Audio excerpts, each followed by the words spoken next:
Welcome everybody. We will be starting today very important presentation in a couple of minutes. And welcome.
Okay, welcome everybody. We are the 2-minute mark. Let's get this started, shall we?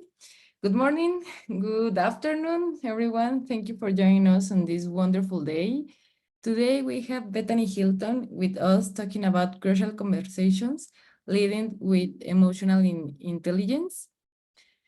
As the Director of Corporate Affairs for Improving, Bethany represents the Office of the CEO in overseeing strategic initiatives for the company. She directs our stakeholder engagement and public relations.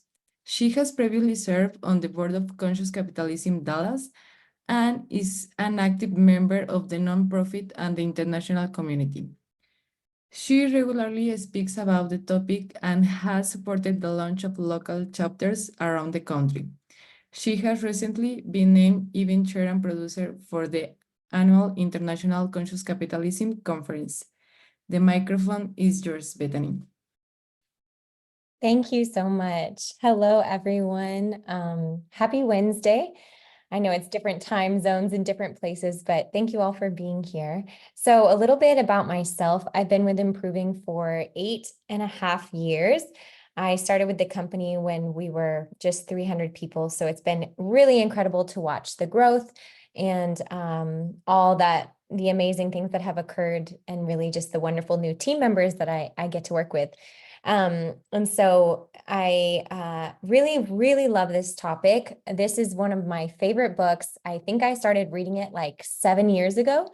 And I promptly bought it for every single family member and all of my friends because I thought that this was really just such a life-changing concept. And so recently I got to give this talk with Susan Fotiger, our Chief of Staff, and Amber Robinson to a group of women leaders. And so this is just kind of another opportunity to share the content. So I did not develop this whole presentation. Some of it was a group effort between the three of us, but I'm here to share with you today. So thank you so much for being here. And that's kind of my introduction.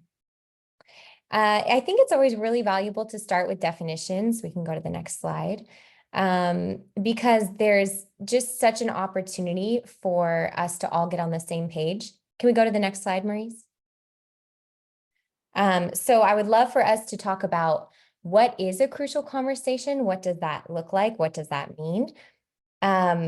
So when we think about crucial conversations, we're going to start with the idea that there's some opinions, and you could have opinions that align, or you could have opinions that vary. We can keep going. So when you have opinions that are going to align or vary, you also can have emotions that are either going to be strong or weak emotions. So you could have aligned opinions and strong emotions, right? You could all agree on where to go for vacation or what football team that you're all rooting for. So you can have strong and aligned opinions, but you can also have varied and strong opinions. Then we introduce this concept of risk, where we have high and low risk as well. So the concept is that these three, where they overlap, is really that space of what a crucial conversation is. It's going to be where the conversation, your opinions are varied, you have a strong emotion about it, and there's some high risk involved. This is where that crucial conversation comes into play. And it leads us to this high impact outcome. So when you have strong emotions, really strong opinions, and high risk, you're going to end up with a very impactful outcome. This is what we think of when we think of a crucial conversation. So as we're getting into it, what are some examples, if you can just put in the chat, what are some examples of crucial conversations? These could be personal or professional examples, if you can just pop them into the chat.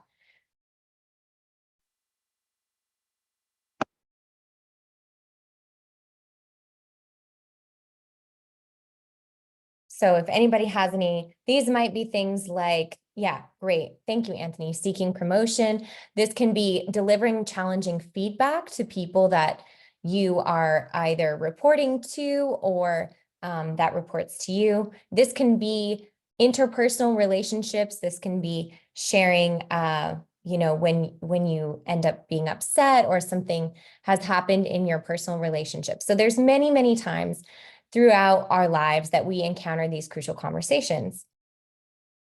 And how do you think we typically handle these kinds of conversations? Okay, cool. How do you think we handle them? Typically, right, we allow time to pass, or we really avoid the conversation, or we might handle it poorly. So when we have these kinds of conversations, if we're allowing so much time to pass, typically it gets easier. We don't really think about it. We don't feel it anymore. We get upset or we feel something strongly, and then we allow enough time to pass and we've kind of convinced ourselves that we don't care about it. Secondly, we can avoid the conversation, which again, allowing time to pass is very similar to that. Or we can handle it poorly. We can immediately and emotionally respond. And as we do that, we can really just kind of come at it with all of our emotions, all of our thoughts and feelings and experiences, and we haven't really taken the time to prepare. So Maurice, I know that it's like sliding one after the other, but I think if you can just put the whole slide up, you might have to click a couple of times, but just put the whole slide up so that I can speak to it. And that will be helpful.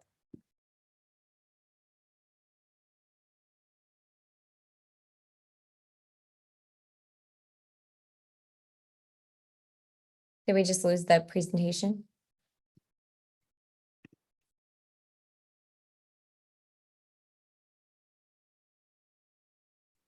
Also, if it's easier, I can also share my screen too.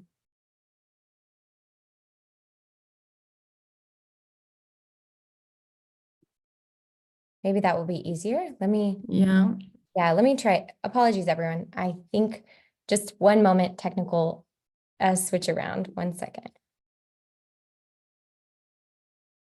But as you're thinking about it, I would love to hear from people in the audience.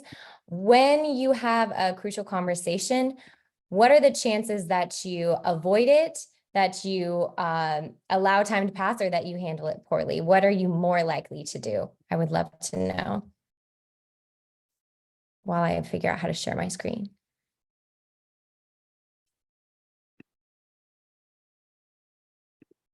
Okay.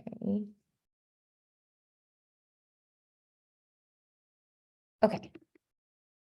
Let's try this. Thank you for your patience.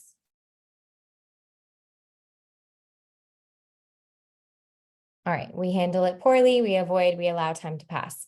So I don't think I can see the chat now, but please still continue interacting. And Maurice, if you can just watch the chat, that would be great. Okay, Yeah, of course. so as we get into that, this is really how we typically handle crucial conversations. We will avoid it, we will allow time to pass and maybe address it, but we don't really remember. But oftentimes we just won't address it again, or we will address it immediately with high emotions, with very little thought, and typically those conversations don't always go too well. So what we're trying to do in this conversation today is to learn how to get us to dialogue. Dialogue, again, another definition, is going to be the free flow of meaning between two or more people. If you have one perspective and then another, this is where you can start to get into dialogue.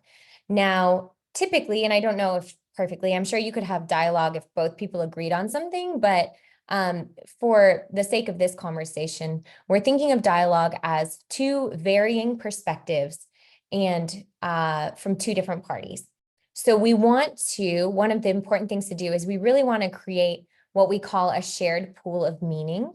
And this is where when person A and person B have varying perspectives, they feel fully safe and capable of sharing their entire pool of meaning. This means that they're not leaving out certain things to not hurt your feelings, or pretending they agree with you when they don't, or one person is completely expressing everything and the other person has kind of shut down. So we want to create this safe container where two perspectives and two people can come together and share their entire perspective, what they think, what they feel, and what they're experiencing without any holding back.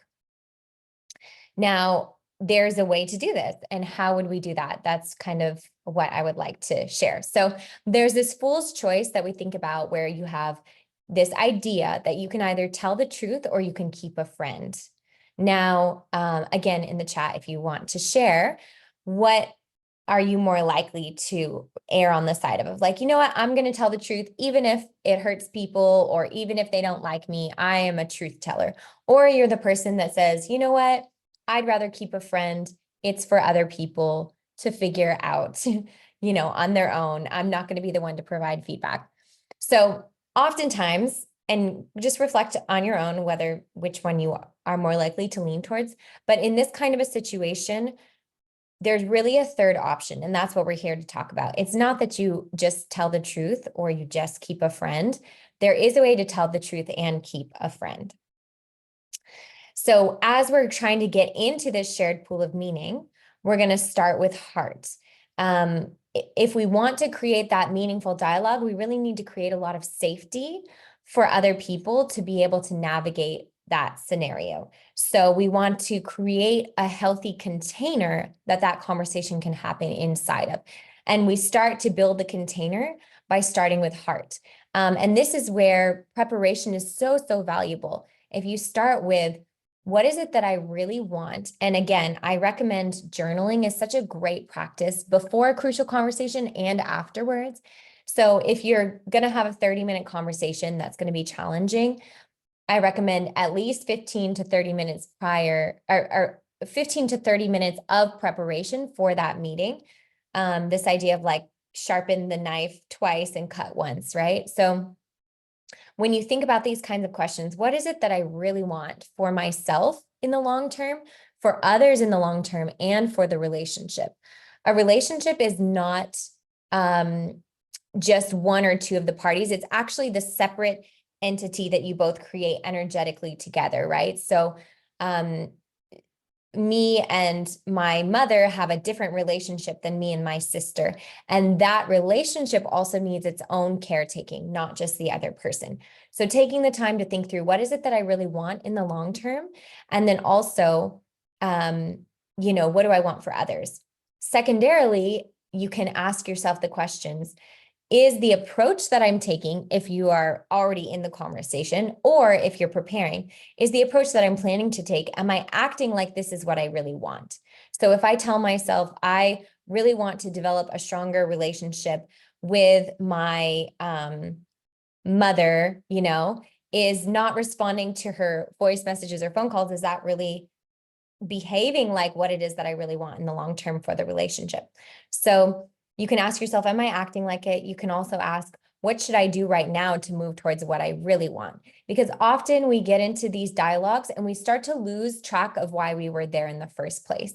We start to get distracted with ego, pride, hurt feelings, feeling defensive, feeling that we need to defend our perspective, feeling that we need to be right. And we lose what it is that we really wanted, which was probably something entirely different, probably a deeper connection, being more understood, having a stronger relationship, clearing up some challenge, right? So we want to stay focused on what it is that we really want.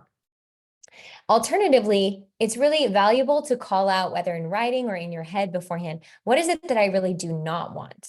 This is going to help you when you're in that dialogue and you're setting the frame or the container for the conversation. It's going to help you to say to that person what it is that you really don't want. So I can start a conversation with you and say, hey, I have some feedback I would like to share. What I really want for us is to be able to get to a shared understanding and clear up some confusion and build deeper appreciation for each other in the process, right? That's what I could really want. Maybe what I really don't want is to be, and I don't want you to feel like this is an attack. I don't want you to feel that I don't value or appreciate your work. I don't want you to feel that I'm disrespecting you or your opinions, right?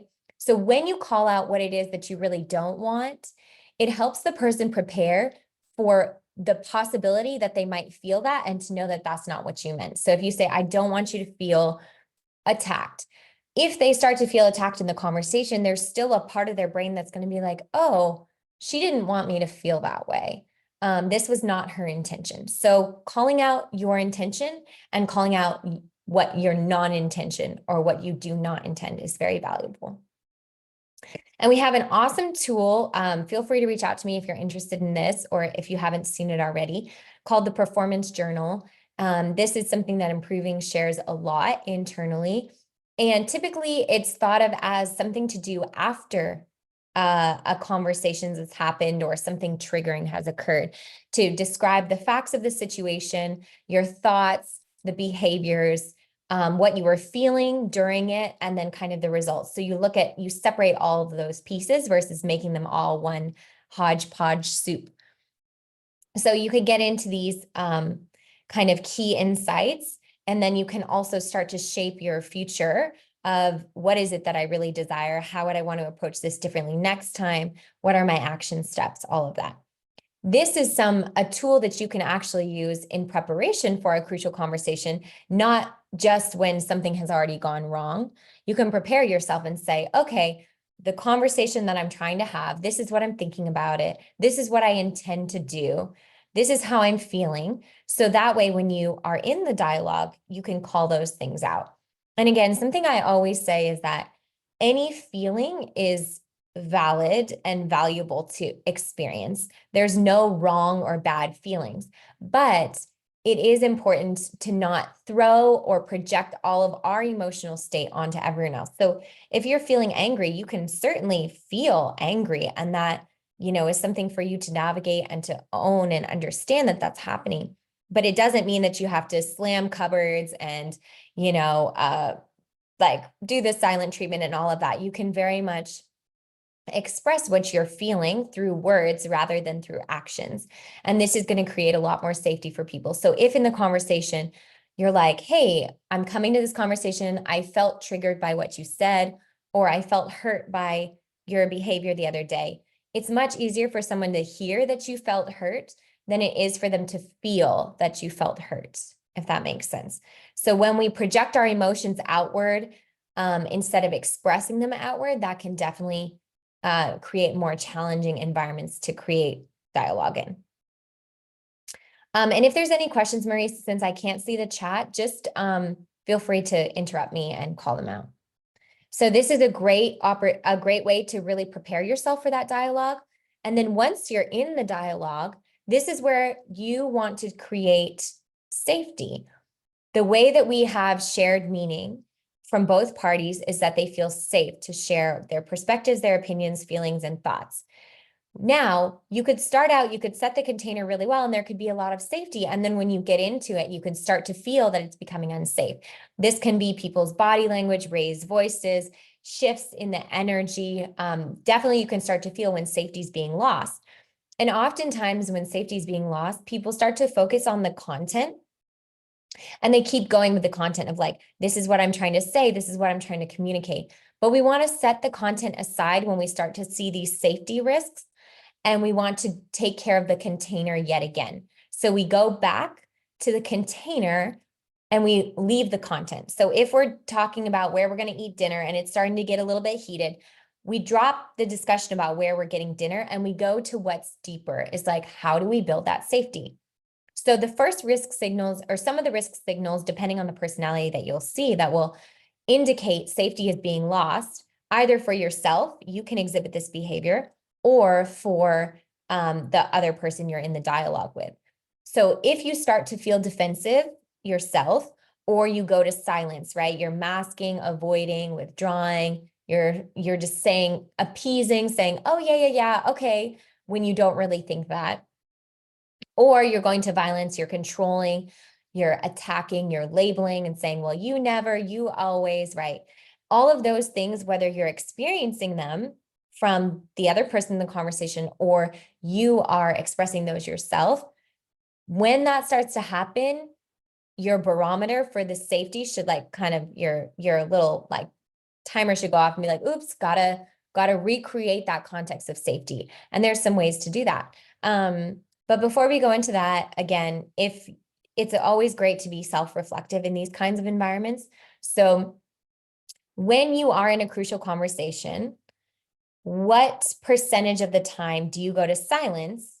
And what percentage of the time do you go to violence? For some people, it's entirely one or the other. For me, what's interesting is professionally, I'll go to silence, but personally, I'll go to a mixture of silence and violence. And violence is a very strong word, right? But just that getting intense or demanding versus maybe in a professional setting, it would be more masking or avoiding. So thinking through whether personally and professionally it's the same for you, and whether you tend to be more drawn to going silent or violent. Cool. So as we're thinking about this, we want to set that context of safety. We start to notice we're losing safety. We come back.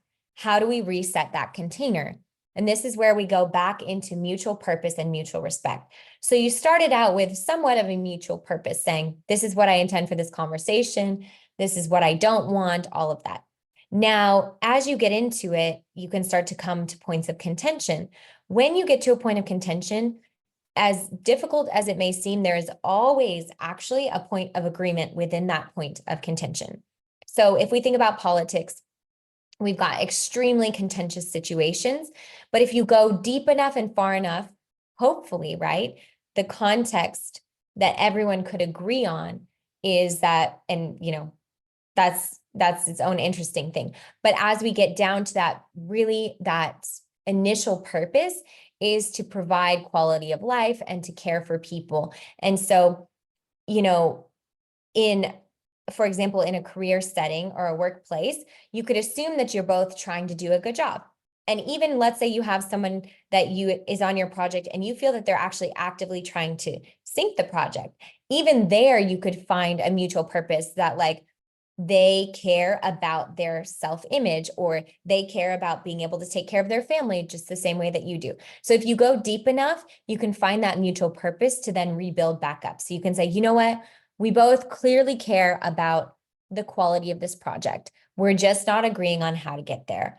Or we both you get the idea, right? So that's with mutual purpose. With mutual respect, this is that concept that when we go into a situation, sometimes we've already written the person off. We've already assumed, they don't know what they're talking about. They're doing it wrong, all of that. And so we want to check that intention and energy as well if we start to notice that. And so we can develop that mutual respect by remembering that every single person has a valid and different perspective on the world. And it's valid because it's theirs. It doesn't mean that they're right or that you agree with them, but certainly in their mind, this is a reasonable and rational thing that they are saying. And so we can offer them the respect of, this is your opinion. And so I can extend my respect and space to hear out your opinion. So creating that mutual purpose and creating that mutual respect will really build that container to, or rebuild that safety for the container so that you can continue and get back to the content of what you're actually trying to make happen. Now, there's this concept called a path to action that's going to help us to start to dig deeper into some of how we even got to that conversation. So when you get to a crucial conversation, something else that will help to navigate these conversations is to share about what it is that you experienced prior to the interaction that you're having now. So there's this idea that before we behave, we always feel something before that, but that feeling is based on a story or an idea that we told ourselves based on the facts that we saw. So what happens is we see the facts and then we tell a story about those facts and then we feel something about it and then we act. So if, if I'm giving a presentation or if I'm talking to you and you just get up and leave the room, I could tell myself a story that, something really urgently came up, or I could tell myself a story that you don't like me or don't respect my opinion or don't want to listen to what I have to say. I can feel very different things based on what story I tell myself about the facts. And then I can act, obviously, on that feeling.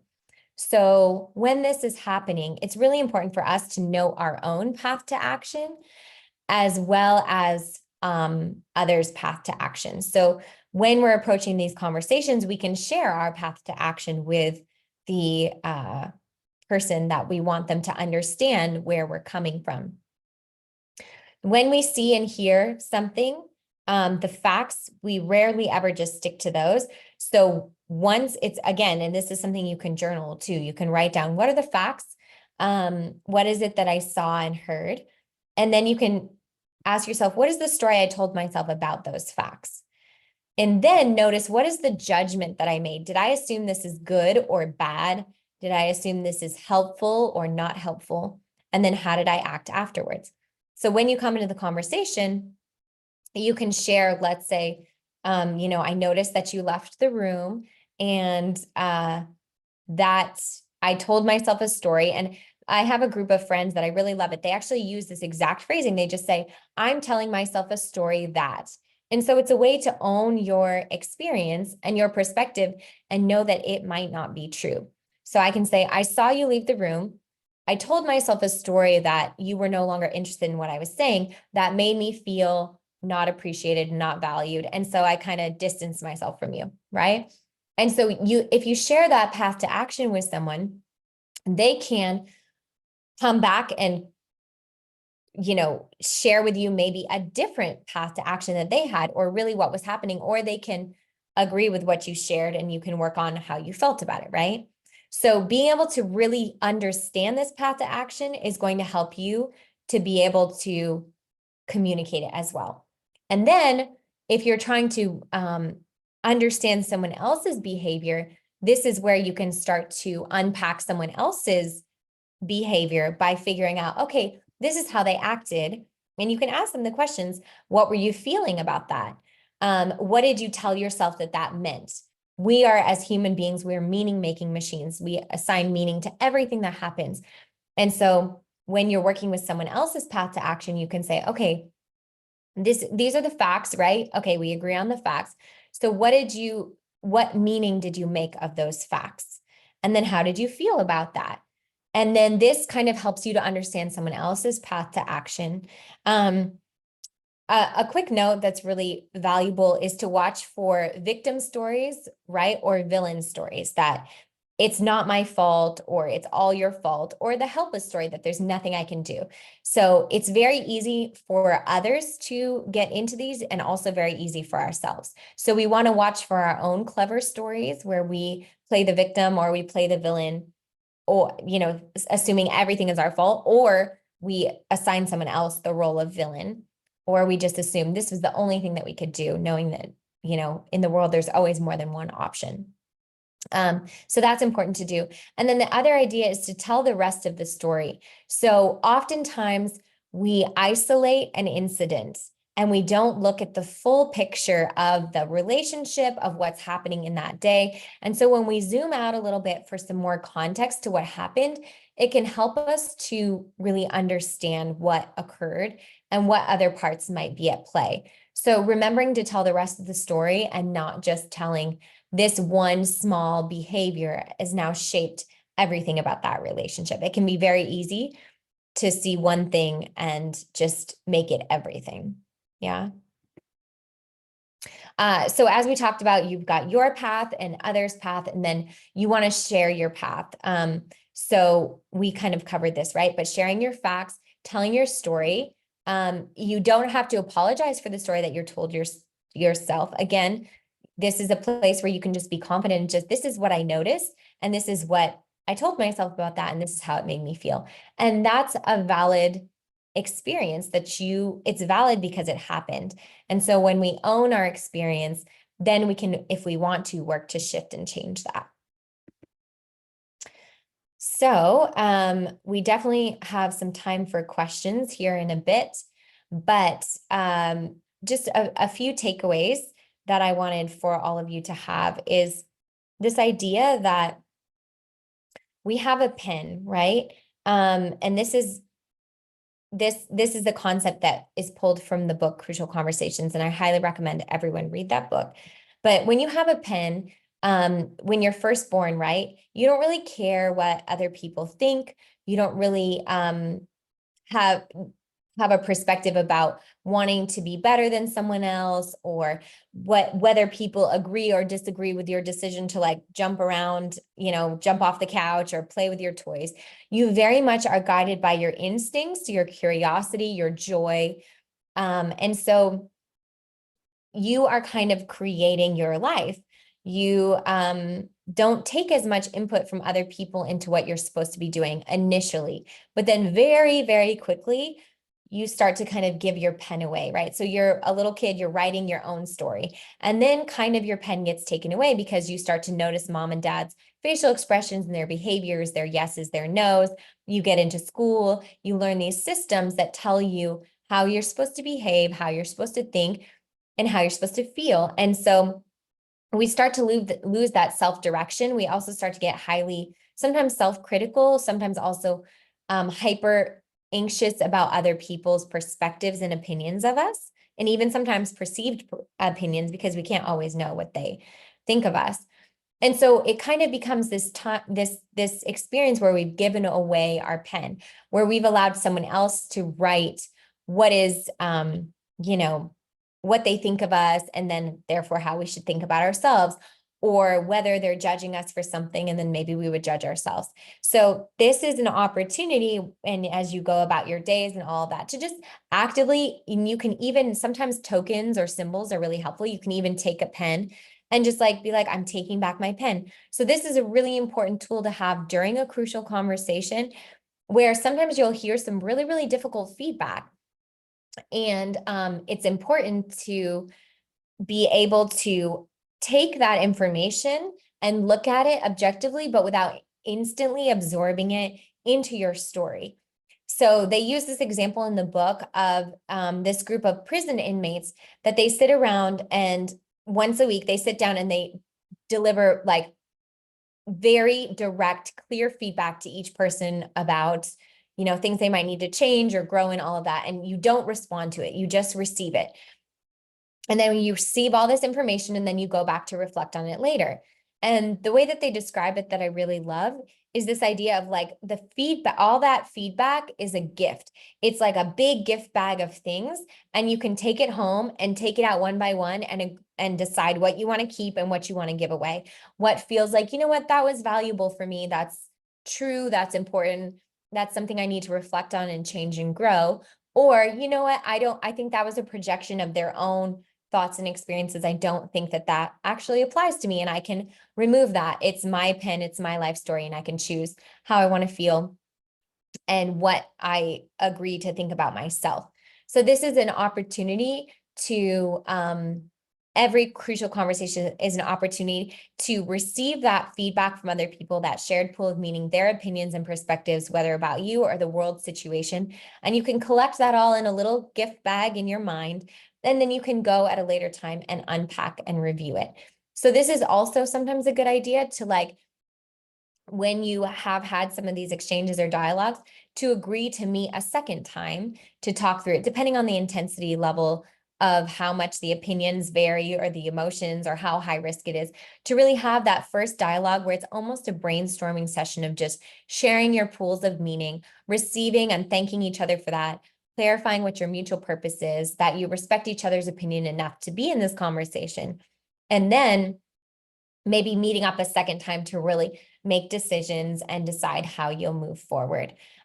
So this is just a good reflection question of, as you go through your day, who's holding your pen, who's deciding for you what you think about yourself, or what judgments you hold of yourself. So again, other people's perspectives is extremely valuable because we do have a lot of blind spots, but we also want to take all that information and not immediately absorb it, but actually look at it with just discernment, and to sit with it and then decide what we actually want to write into our life story.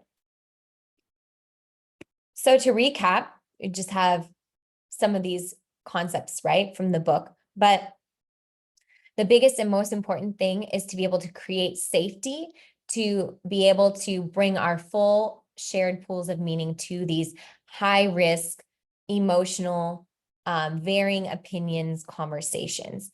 And we create that safety by looking for mutual purpose and mutual respect. Also looking for the warning signs that safety is being lost when people go to either silence or violence. And again, this is just, I've read this book so many times. There's so much content and so many ideas here, but even if you take one of these ideas and implement it into your next challenging conversation, it will go significantly better. The other idea is to really start with heart, to take the time to prepare before your conversations, to figure out what it is that I want for myself, for others, and for the relationship, and whether I'm behaving like that and the choices that I'm making are going to lead me to that. And also what it is that I do not want for people to be experiencing, or that I don't want to experience, or I don't want our relationship to experience. So again, highly recommend. This is such a great book, and there's so many valuable tools to use within it. So if you're in the Dallas office, we do have a few extra copies. You can, I can get you one of those, but this is definitely just such a great place to really help us to, again, develop our relationships much more strongly. And I love this concept that we think that things are the healthiest when they haven't broken, when there's nothing challenging occurring. But actually, some of the best times to build trust or to deepen or develop a relationship is through challenging experiences, because we get to build closer connections, we get to learn and grow together, and to really see these different parts of ourselves be integrated together.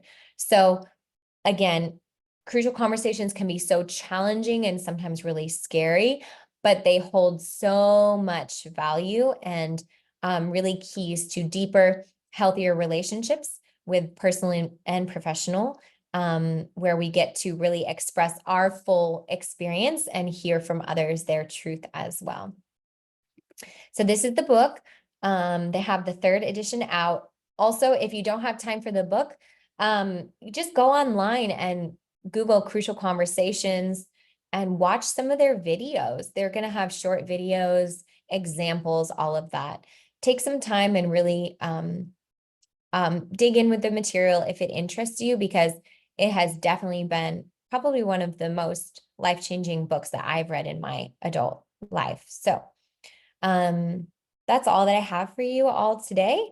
But we do have some time for questions, and let me know what we need to do, Maurice. We have one. Bethany, can you share an example of a difficult conversation that you needed to have, and that by leading with emotional intelligence when you way better than you expected? Can you say that again? Yeah, let me put in the chat. Let me- Okay, share an example of a difficult Oh, conversation. yeah. Okay.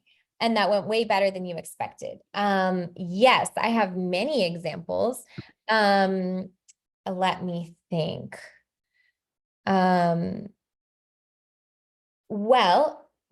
so this is a personal example, but I have been working, family dynamics, always working to continue to get closer to family and to build those relationships. And so I had an experience where I was noticing I was always going to silence with my dad, where I would just silently become resentful or frustrated with his behavior. And I never really expressed it. And then I would just continue to behave differently over time, right? So not answering his phone calls as often or not being as connected. And so finally, I decided to just start to express and share what I was experiencing. And I took the time beforehand to really think through, what is it that I want? Like, when I get so frustrated, what is it that I want? And I realized I really wanted to feel heard. So my dad loves to talk. He's really energetic. He's super fun. He's always got a lot of stories. And so I would always end up just listening. And I was realizing I really want to be asked questions. Like, oh, I can actually ask someone to ask me questions. And so when I approached the conversation, I was just saying, hey, like, and again, using the tools that we have, starting with heart and starting with what I want, that I care about you very much. That I really want us to get closer and to develop a deeper relationship. And what I'm realizing is that when we have these conversations, and again, these are the facts, right? Like, you'll talk a lot, I will listen. And what I'm noticing is that makes me feel resentful or like you don't care, etc. And then I'll say, but what I think that I need actually is just and again, mutual purpose. I know that you care about me. I mean, you're my family, right? I know that you care about me and you want me to have like an open forum to share, but I think that I need more support with like being asked questions. And so this was something that that's not his conversation style. So he was just expecting me to say, he tells me a story, I tell him a story, but I was waiting for him to ask me a question and he wasn't, and I was getting frustrated. And so something that was like such a big deal in my head became a simple like, oh, okay, of course I want to know about your life. I will ask you questions. And so that's an example where it really helped. Something else that I recommend too is like preparing someone, just saying, hey, I have something important I would like to discuss with you when you have some time, or do you have some time and energy for that right now? Because when you throw someone else into a crucial conversation, they might not feel safe just because they don't know it's coming. And you don't want a long time in between, right? But just say, hey, there's something I would like to discuss with you. It's a little sensitive in nature. Would you have some time later today, to just share space with me? And so those kinds of ways of approaching it just can help things go way better versus if I had just been like, not answering his calls anymore and he doesn't understand, or just being like, Dad, I'm so tired of your stories or whatever, right? And so these are just some ways that we can navigate that end up getting us to the outcome that we actually want versus just, continuing to spin our wheels. Thank you, Bethany. Mhm. I think we don't have more questions. Oh, no, we have another one. Okay. Would you recommend taking the Crucial Conversation course? And how could I capitalize having that certification in a job interview? That's a great question. So I have not done their course. I was very interested. I still am, just time and energy has not lent itself. But I do think start by reading the book and like take the time to really dig into the content because there is so much there. If you have the energy to do the Crucial Conversations course, I'm sure that it would be very valuable. As far as capitalizing on having the certification, it depends on what kind of work you're going for, but even with even without the certification, if somebody asks you like, tell me about your leadership style or tell me about your working style, you can say, well, I base my way of approaching things on this concept called Crucial Conversations, and you can share what that means to you. And so even without having the certification, you can still show them that this is how you approach your work and why it's important to you. And I think that will be just as effective. But again, like if you're trying to be a, you know, a coach or something like that, maybe agile coaching, this could look really, really good. So it depends, but I would focus on the content over the certification to start, because if you really get it and you really know it, that's going to be much more impressive than just having the certification. Thank you. Mhm. And we have another, let me. Okay. How to deal with the anxiety generated by job competition? Say that again. Let me put here. How to deal with the energy. Okay, let me see. How to deal with the anxiety generated by Anxiety, job. thank you. Ooh, that is a good question. I might need more. Can you say more about that? Like how to deal with the anxiety generated by job competition, which part of the job competition, like the job interviews, or is that what you're referencing?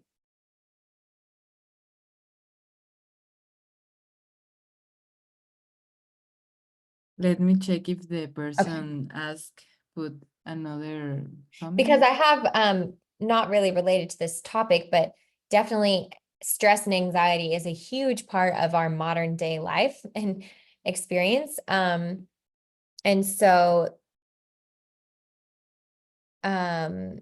Yes, about job positions. oh, for example, AI taking job position. Okay, cool. So I don't know if any of you were able to see Devlin Lyle's AI talk a couple of weeks ago, but it was extremely valuable. And one of the things that he said is that like there's a lot of hype around AI and like AI taking job positions and all of that. But what he was saying more, and again, I hope that I'm not misquoting him, so don't quote me on this, but what he was saying is that it's not really that AI is going to be taking over the jobs. It's more so that people who've learned how to work with AI, because AI is the tool that we're going to be using. So people who have learned to work with AI are going to be the ones that are going to be having a lot more of the jobs. And so there's definitely a lot of job competition, but again, some of these things, so I have two things. There's the anxiety piece, but also just the advice piece. And so when I used to mentor a lot of college students, and they'd all be in college and they're all taking psychology, and there's 400 of them in the class. And I would say, cool, so you're all 400 of you going to graduate the same month, and then you're going to go into the same city and try to get the same jobs. So what is it that makes you any different than the other 300 and something people in your class? Like, what are the things that you're doing to differentiate yourself? And so these can be very simple things. And emotional intelligence is a heavy differentiator because a lot of people have learned a skill, a job skill, but they haven't learned how to work with people, how to communicate challenging things, how to lead with emotional intelligence. And so things like this are things like Crucial Conversations, really studying it and all of that. You could be doing any type of job, and this would be relevant and would be a differentiator. So that is one way to kind of get yourself more seen in the job market. But then also, when it comes to anxiety in general, there's so much of it just because of how much screen time we have and all of that. So I definitely recommend meditation. I definitely recommend there's just an immense amount of resources out there to help deal with anxiety in general, because anxiety is an emotion. Like 1 minute, our world is the same, right? Let's say we're looking for a job, and in the morning we feel anxiety about it, but in the afternoon we don't feel anxiety about it. But our situation is exactly the same. And so anxiety and worry and stress doesn't actually change our experience of life. Well, it changes our experience, like we feel a lot, but it doesn't actually change the outcomes. And so learning how to navigate that through meditation, through mindfulness, all of those kinds of things can support you in whatever life experience you're having right now. But having that worry and anxiety doesn't actually do anything to support you doing better in the job market or things like that. So I recommend navigating in the challenge of feeling anxiety as separate from what's actually happening. And so because you can have a challenging situation be happening and you don't feel anxiety about it. But it doesn't mean it's not still challenging. So hopefully that makes sense. Definitely recommend meditation, mindfulness, and there's many resources available for that. And then, yeah, differentiating yourself with emotional intelligence is one way to move the facts of your life forward.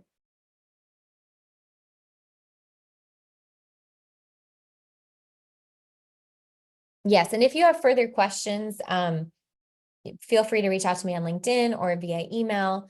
I'm always happy to connect and to point you to some resources. So, any other questions?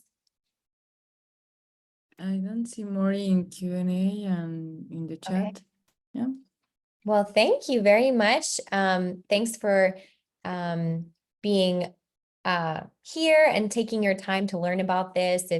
It makes such a difference because if all of us on this call start to think and speak like this, we create a shared language that if we're having a challenge, I can be like, hey, Maurice, I need to have a crucial conversation. And she'll know what that means. We can navigate it together. So the more we educate ourselves in this, the more it changes the world for everyone. And so, yeah, thank you all for being here and for your energy. Thank you, Bethany, and thank you for talking about this. This is very important topic, and thank you for that. And we hope you have a wonderful day. Absolutely. And also we have an upcoming talk. Do you want to say anything about that with Daniel Scheffler for next week? He'll be doing a talk on a leadership talk. I forget the exact title, but he is just an incredible speaker. So definitely recommend you check out our upcoming webinars as well, because I believe he'll be on next week. Yeah, the topic is the necessary discipline of leaders. Yes. Okay, awesome. Okay. Oh, thank you Thanks so a lot. much. Okay. Bye. Bye.